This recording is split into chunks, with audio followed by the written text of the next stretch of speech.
Hi everyone, as the weather's so cold, I thought I'd do a quick video on some of the ways that I have found to keep warm as I'm on my bike. I don't know about you, but if you're fairly new to biking, what you discover really quickly is that as the weather gets colder, it is freezing. And so just a few tips that some of them are really obvious, but I'm a great advocate in being warm, because if you stay warm, you stay focused. If you stay focused, there's much less of a likelihood that you're going to have an accident or lose your concentration. So without further ado, first of all, I want to talk about my crash helmet. This is the K-Berg Duke X, and I bought this. This is my, I don't know if will that zoom in?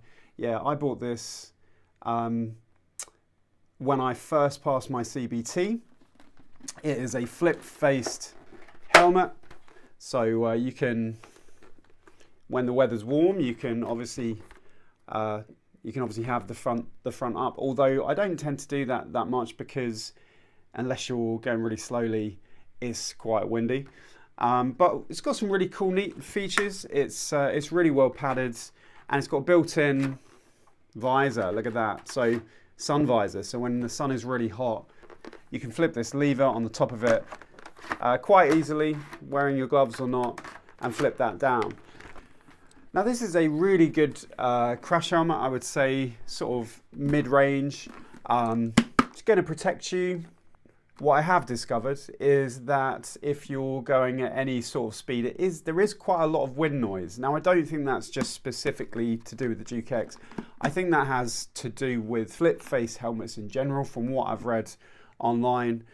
So if you're looking for something that's going to do sort of the summer and the autumn, spring, summer, autumn sort of time, then this is a good helmet. It's got pin lock built into it. I don't know if you can see that.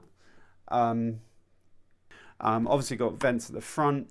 The catch is it's not my favourite sort of catch, so it's this sort of buckle system that you just sort of loop together.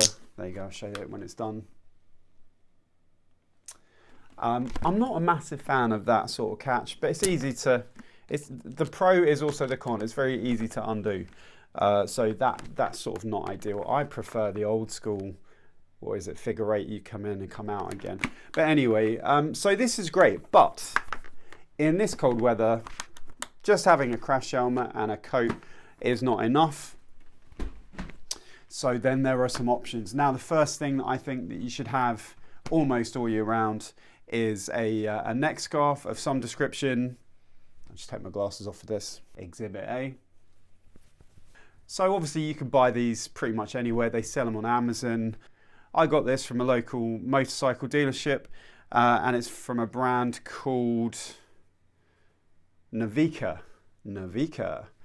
And it's really warm. I have to say, it's really good at keeping the wind off my neck. And I find that actually, if my neck is warm, cold wind can't get in. Makes a really big difference to the rest of the whole of my body, although not everything.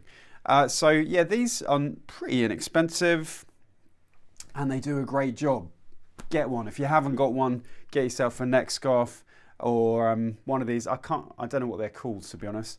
But I think they're probably called something like a fleece neck scarf, but it's not effectively, it's a scarf, it's like a tube. I don't know if you can see that. So you need one of those, 100%. Balaclava, right? These are so cheap, but just if you want something extra to line your crash helmet during the cold weather, balaclava is not a bad shout. Probably would advise to take it off before you go into a petrol station, unless you want to be shouted at. They look a bit menacing, but you know, this one particularly is quite lightweight. It just adds that little bit of extra warmth inside the crash helmet, and obviously it's a breathable material. The other good thing is if you have anything in your ears, like the loop earplugs, or you're listening to music on, I don't know, your AirPods or something. Sometimes when you take your crash helmet off, it's really painful. Do you suffer with that? You put something in your ears, take your crash helmet off, it really hurts when you take it off. Another thing the flip face is helpful for is if you flip the helmet up and then take your crash helmet off, that's not so bad. But these are helpful for that. You can just put it straight over your head, covers up your ears, slightly pushes them in, and it just makes taking the crash helmet on and off a little bit easier. Maybe it's because I have FA Cup ears, who knows. Anyway, so this is really good. These are really good. Get yourself a balaclava. Good idea to get one of those. Now during the summer, I use these gloves. These gloves are quite small, they're quite lightweight. You get a lot of, they're obviously got the armour built into it. They've got Velcro to stop them coming off. Should you come off on the bike, then that's going to keep the gloves on your hands. They're vented as well. Really good, lightweight. I like using these because I get a real feel of the accelerator and everything else.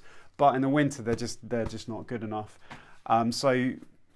These aren't actually winter gauntlets. These are sort of in between. So these are the gloves that I'm using at the moment. And they are by a brand called D30. You probably come across D30. Again, they've got the armour on the knuckles and on the fingers as well. And there you go. So you can also use them with a screen if you've got a mobile phone, although it's quite hard to do, to be honest. But they're good. I'd say they're sort of more autumnal. So when you're coming out of summer, that makes sense, doesn't it? Into autumn. But for heavy winter use, you probably can only go about 15, 20 minutes with autumn gloves before your hands really start to get cold.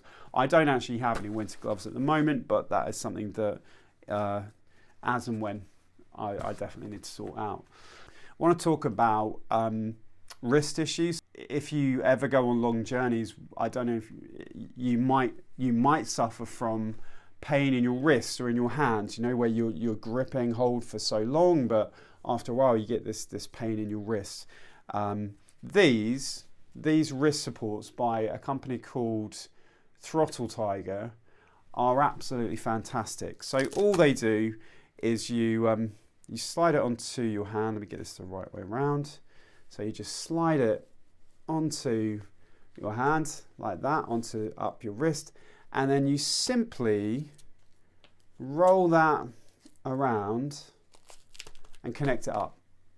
And then what you have is you've got this sort of supportive pressure on your wrist and on your hand, and you can still get your gloves on.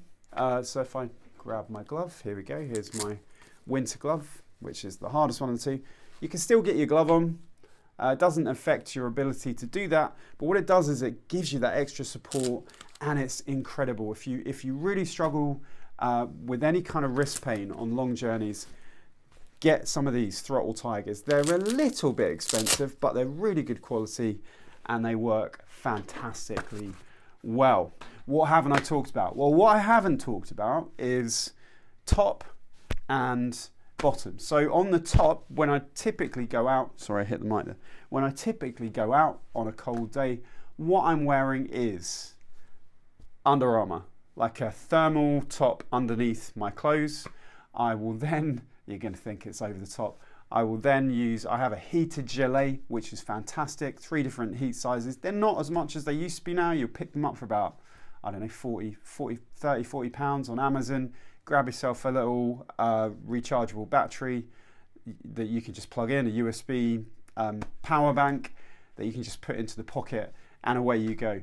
That then, obviously over the top of that is my motorcycle jacket. And then on my legs, I typically wear Under Armour. Again, just some thermals, if you like, long johns if you're from a certain era, just something that sits underneath the top layer of your trousers, your jeans, and that just helps a little bit. I have also been wearing my waterproof trousers, which are lined as well, just to sort of reduce it down. I mean, obviously there are lots of different options when it comes to keeping warm on a motorbike, and because I've still only got a 125 and I'm not doing very long journeys, I don't really go too much into the sort of the leg warming sort of stuff, because I don't really have a need to. But certainly I would say when I first got a bike, I didn't, other than getting a coat, I hadn't really thought that much about clothing. You go out for the first time, I knew I had to get gloves because on the CBT course it talks about protecting yourself, which I did, but then I got summer gloves and then quickly realised that actually you need a bit of a selection as the seasons change. So that's just a quick video just to sort of help if you're new to biking and you're thinking, well, what do I need? What do I need to get?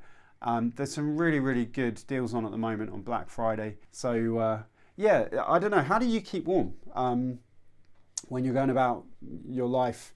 Perhaps you're in the UK, maybe you're further afield, living in somewhere like Canada. What do you do to stay warm and to stay cozy? Put your suggestions down in the comments, and hopefully it will help somebody else as they're looking and facing a brisk winter for the next few months to be able to continue and carry on with their biking, get out there, get on the road, enjoy the countryside, and not let the cold weather stop you. That's the plan. Anyway, thanks ever so much for watching this video. Don't forget to subscribe if you haven't already, and hit that bell notification so you don't miss the next video. Take it easy, stay safe on the road, God bless, and see you soon.